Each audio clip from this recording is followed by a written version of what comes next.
I need to do my MBA. And I was like, you know, do you want to do your MBA? Is your MBA going to make it? It didn't sound like it, right? He said, well, I want to have a family and I'm going to need to support them. So, you know, I just, you know, it's just not realistic to think I can do that kind of work. It's not realistic to think that I can do work that makes me happy and makes me feel as though I'm making a contribution to the world. I have to do what will make me the most money. I said to him, I said, you know, you're suffering from a terrific lack of imagination. It's your life. What is your vision for your life? And what is your vision? What is our vision for this world? Like, who is in charge? You know, what is our vision for our lives and our vision for this world? And I said to him, why can't you vision a life where you're both doing stuff that's meaningful? I said to him, I said, look, some people in the world feel that they need a lot of money. Some people feel that they don't care about money. It just doesn't matter. You know, if you care about money, then why don't you vision a life for yourself where you make a lot of money doing other people a lot of good? Because that's what gives you meaning. Some people don't need money, some people do. So accept it about yourself. You need money. But you also have to accept about yourself that you need meaning, right? And actually, this is what happened to me. Everybody thinks about No Impact Man as this story of a guy who lived as environmentally as possible, but from the inside, it's a whole different story. From the inside, the story of what happened to me is I was a writer. I was writing history books, and I liked that. It was good. I love to write. I love to speak publicly. Writing and speaking publicly. I just, you know when you do something and you lose yourself in it, like you're just completely lost? That's the way I feel when I write and when I speak. I just love doing it. But I had written these 2 history books, and I had this kind of feeling like I'm not doing enough to help the world. And then when the 2 wars started and this worry about climate change started, I told my literary agent, I said, I can't write history books anymore. I can't do it. I need to do something that addresses the things that I am worried about. In other words, I got this down. Like, I was using the talents in myself that I was most passionate about. I was myself. I had learned to be myself, but I hadn't learned to be myself in a way that helped the world. I was like, I can't. I'm too, I was, this previous war book, which was a World War II book, well, history book, it was a World War II book, and I had been going around the country talking about what happened 60 years ago, but I was just tremendously worried about what was happening today. I didn't want to talk about what happened 60 years ago. I wanted to talk like this about what's happening today. And so finally I said, I'm going to find a way to switch my career around. And then I came up with this whole No Impact Man idea. And then my agent took it to the publishers, and the way that it works in non-fiction publishing is that you write a proposal, and then a publisher buys the proposal. In other words, gives you a contract to write the book, and gives you a certain amount of money up front, and then you go off and write the book. So my agent took the idea for No Impact Man out, and the best offer we could get for this book was 4 times less than what I earned from my previous book. And it was going to take me 2 years, 1 year to live the project, 1 year to write the book, and believe me, it was nowhere near enough money to live on for 2 years. But I felt as though I didn't have a choice. I felt as though I couldn't, especially when I'd gone so far as to actually come up with the idea and sell it, I felt like I couldn't go back to just doing my work for the sake of the money. And so I embarked on the project. I took the risk. And what happened in that moment was, in my life, I had been using my favorite passions and talents about myself all along, but I hadn't been using them in service of my concerns. And in that moment, what happened is my talents and passions came together in service of my concerns in the world. And then what happened was, nowhere near writing the book, the New York Times got a hold of this story about No Impact Man. And then what happens, I started to get these requests to do public speaking events. And then these foreign publishers started wanting to buy the translation rights for the book. And all of a sudden, where I had was so worried that I wasn't going to be able to meet my nut and support my family, all of a sudden my income started to grow, right? And it was really interesting because it felt like when I chose to be myself in service of the world, the universe decided to support it.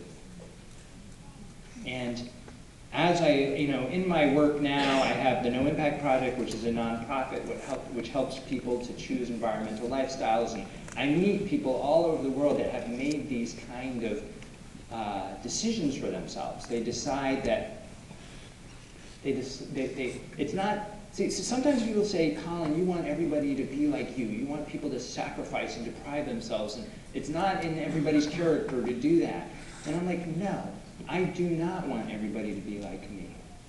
I want everybody to be like themselves, but even more like yourselves.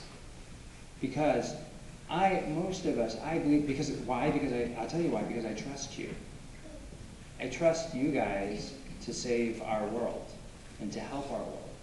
Because I know myself, that inside most of us are these ideas for helping. Most of us have these incredible ideas. Like maybe we're musicians and we want to sing about homelessness. I mean, maybe you love playing air guitar, and you care about orphans. So I'm like, if that's you, then get out there and play air guitar and figure out how to make it help the orphans. Like, no, do not be like me. Do not be like No Impact Man.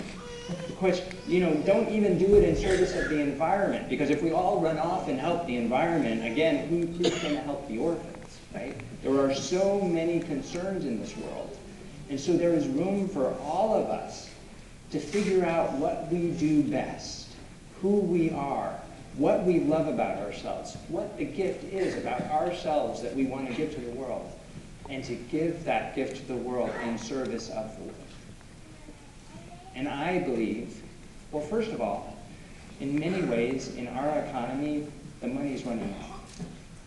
We've been talking, in my grandparents' time, the idea was work hard to make a lot of money, and that will help the economy.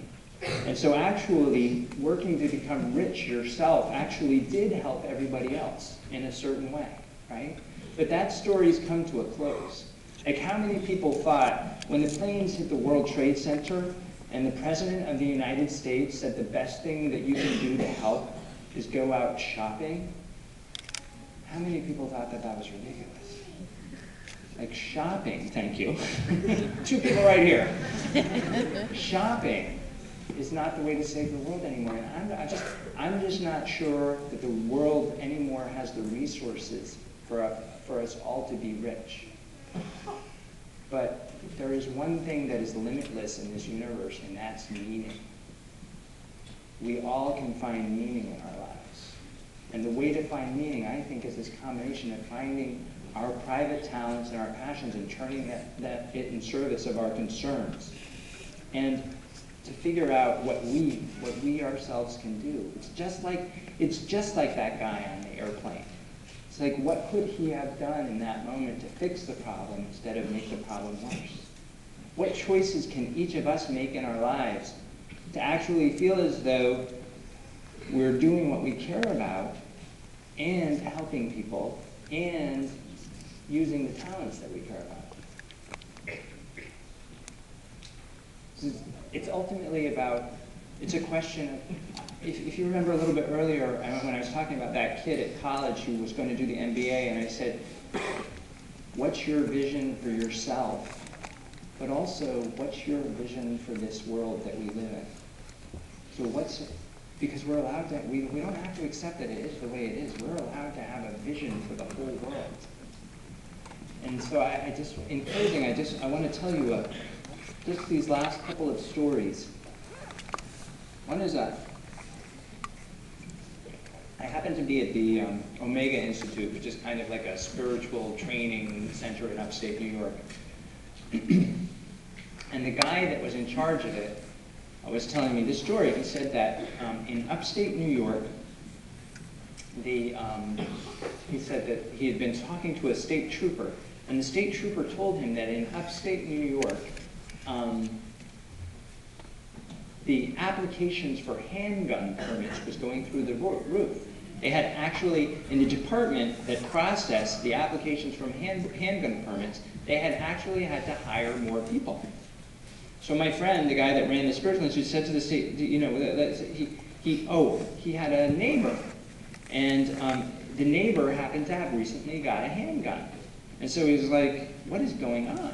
So he said to the neighbor, he said, you know, handgun permits are going through the roof, and you got a handgun, so what's going on? Why did you get a gun? And the guy said, you know, the economy's going to fall apart. And my friend said, yeah? And he said, well, you know, just 2 hours south of here, there's 16 million New Yorkers. And my friend's like, yeah? And he's like, well, when the economy falls apart, they're going to pour, the food's not going to be able to get to the city. And those New Yorkers are going to pour out of the city like bees out of a beehive. My friend's like, yeah? And he's like, well, they're all going to want to come here and take our food. And my friend's like, okay. And he said, so what I'm doing, I'm completely filling up my basement with cans of beans and bottled water, and I'm throwing a mattress down there, and if those New Yorkers come and try to take my beans, you know what I'm going to do? So my friend said, well, how many bullets have you got? Because there's 16 million New Yorkers. And he said, and if you don't have enough bullets, all that's going to happen is you're going to end up with a front lawn full of dead bodies, and then they're going to eat your beans anyway. So what about this? What about this? What about if we perceive that the New Yorkers are going to pour out of the city and want to eat our food, and that if they eat our food, there's not going to be enough?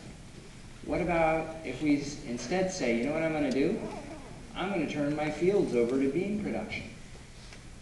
Because then, when the New Yorkers get here, there's going to be enough beans for them and enough beans for me, right? How do we stop looking at ourselves as separate? And how do we begin to look for solutions where we both save ourselves and save those around us? So there's another story that I read. This was about the National Women's Softball Championship.